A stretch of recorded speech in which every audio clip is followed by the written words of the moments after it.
ಇನ್ನು ಗದಗದ ಲಕ್ಕುಂಡಿಯಲ್ಲಿ ನಿಧಿ ಪತ್ತೆಯಾಗಿದ್ದು ಪುರಾತತ್ವ ಇಲಾಖೆ ಅಧಿಕಾರಿಗಳು ಸ್ಥಳಕ್ಕೆ ಭೇಟಿ ನೀಡಿ ಪರಿಶೀಲನೆ ನಡೆಸಿದ್ದಾರೆ. ಸದ್ಯ ಕುಟುಂಬ ಚಿನ್ನಾಭರಣವನ್ನು ಜಿಲ್ಲಾಡಳಿತಕ್ಕೆ ಒಪ್ಪಿಸಿದೆ.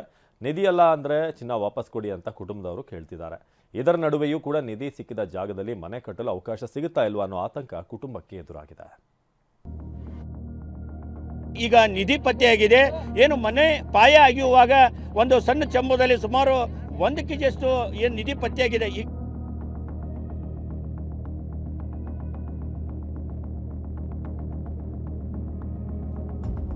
ಐತಿಹಾಸಿಕ ಲಕ್ಕುಂಡಿಯಲ್ಲಿ ನಿಧಿ ಪತ್ತೆ, ಸರ್ಕಾರಕ್ಕೆ ಒಪ್ಪಿಸಿದ ಕುಟುಂಬ. ಮನೆ ನಿರ್ಮಾಣಕ್ಕೆ ಅಡ್ಡಿ ಆತಂಕ, ನೆರವು ಕೇಳ್ತಿದೆ ಕುಟುಂಬ. ರಾಜಮಹಾರಾಜರು ಆಳಿದ ಗದಗದ ಲಕ್ಕುಂಡಿ ಗ್ರಾಮದಲ್ಲಿ ನಿಧಿ ಪತ್ತೆಯಾಗಿದೆ. ಗಂಗವ್ವ ಬಸವರಾಜ ರೆಡ್ಡಿ ಎಂಬುವರ ಮನೆ ಜಾಗದಲ್ಲಿ ಮನೆ ಕಟ್ಟಲು ಪಾಯ ಅಗೆಯುವಾಗ ತಂಬಿಗೆಯಲ್ಲಿ ತುಂಬಿಡಲಾಗಿದ್ದ ನಿಧಿ ಪತ್ತೆಯಾಗಿದೆ. ಸುಮಾರು 466 ಗ್ರಾಂ ಚಿನ್ನಾಭರಣ ಪತ್ತೆಯಾಗಿದ್ದು ಕುಟುಂಬದವರು ಜಿಲ್ಲಾಡಳಿತಕ್ಕೆ ಒಪ್ಪಿಸಿ ಪ್ರಾಮಾಣಿಕತೆ ತೋರಿದ್ದಾರೆ. ರಾಜ ಮಹಾರಾಜರು ಆಳಿದ ಐತಿಹಾಸಿಕ ಲಕ್ಕುಂಡಿ ಗ್ರಾಮದಲ್ಲಿ ಈಗ ನಿಧಿ ಪತ್ತೆಯಾಗಿದೆ.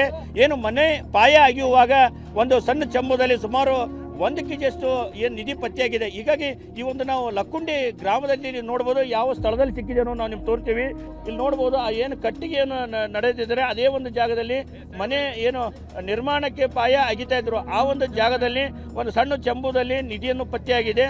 ಅದು ಒಂದು ಸುಮಾರು 1 ಕೆಜಿ ಇರಬಹುದು ಅಂತ ಅಂದಾಜು ಮಾಡಲಾಗಿದೆ. ಈಗ ನಿಧಿ ಪತ್ತೆಯಾದ ಲಕ್ಕುಂಡಿ ಗ್ರಾಮಕ್ಕೆ ಎಸಿ ರಂಗಪ್ಪ, ತಹಶೀಲ್ದಾರ್ ಶ್ರೀನಿವಾಸ್ ಕುಲಕರ್ಣಿ ಭೇಟಿ ನೀಡಿ ಪರಿಶೀಲಿಸಿದ್ದಾರೆ. ಖುದ್ದು ಸಿಎಂ ಸಿದ್ದರಾಮಯ್ಯನವರೇ ಮಾಹಿತಿ ಪಡೆದು ಚಿನ್ನ ರಕ್ಷಿಸುವಂತೆ ಸೂಚನೆ ನೀಡಿದ್ರು. ಹೀಗಾಗಿ ಜಿಲ್ಲಾಡಳಿತ ಚಿನ್ನ ರಕ್ಷಿಸಿದೆ.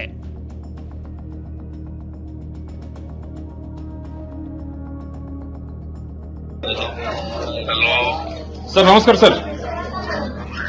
ಸರ್ ಆರಾಮಿದ್ರಿ ಸರ್? ಹಾ ಹೌದು ಸರ್, ಮನಿ ಪಾಯ ತೆಗಿಯೋ ಮುಂದೆ ಸಿಕ್ಕತ್. ಒಂದು 800 ಗ್ರಾಮ್ಲಿದ್ದ 1 ಕೆಜಿ ಆಗ್ಬೋದು ಸರ್. ಹಾ ಗೋಲ್ಡ ಸರ್, ಎಲ್ಲ ಗೋಲ್ಡ್ ಐತೆ ಸರ್. ಹ್ಞೂ ಸರ್, ಹ್ಞೂ ಸರ್.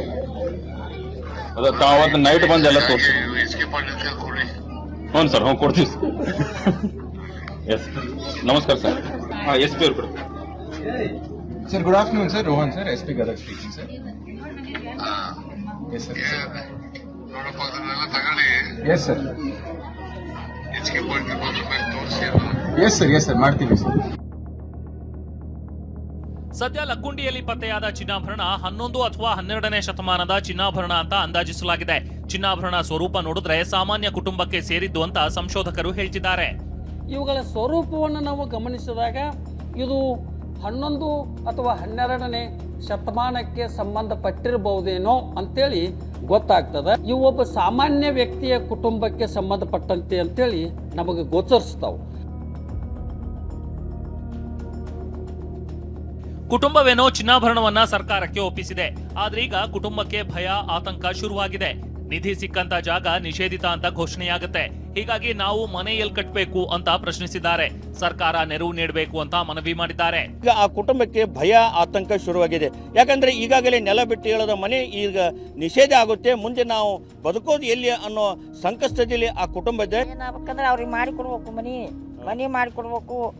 ಆತಗ ಆಸರ ಅಂದ್ರೆ ಏನೋ ಆತಗ ಒಂದು ಇದನ್ನ ಕೊಡ್ಬೇಕು, ಒಂದು ಕಾಲ ಮೇಲೆ ನಿಲ್ಲಿಸ್ಬೇಕು. ನಾವು ಬಂಗಾರಕ್ಕೆ ಅದಕ್ಕೇನು ಇದು ಮಾಡಿಲ್ಲ ನಾವು. ಒಟ್ಟು ಆತಗೆ ಬೇಕು. ಮತ್ತೆ ಅಕ್ಕಿಗೆ ತಾಯಿಗಿರಕ್ಕೆ ಮನೆ ಹಾಕಿಸ್ಕೊಡ್ಬೇಕು. ನಿಧಿ ಸಿಕ್ಕಿರಬಹುದು, ಆದ್ರೆ ಕುಟುಂಬಕ್ಕೆ ಮನೆ ಕಟ್ಟಿಕೊಳ್ಳಲು ನೆರವು ಬೇಕಿದೆ. ನಿಧಿ ಸಂರಕ್ಷಿಸಿರೋ ಸರ್ಕಾರ ಈ ಕುಟುಂಬಕ್ಕೆ ನೆರವು ನೀಡುತ್ತಾ ಕಾದು ನೋಡ್ಬೇಕು. ಸಂಜೀವ್ ಪಾಂಡ್ರೆ, TV9 ಗದಗ.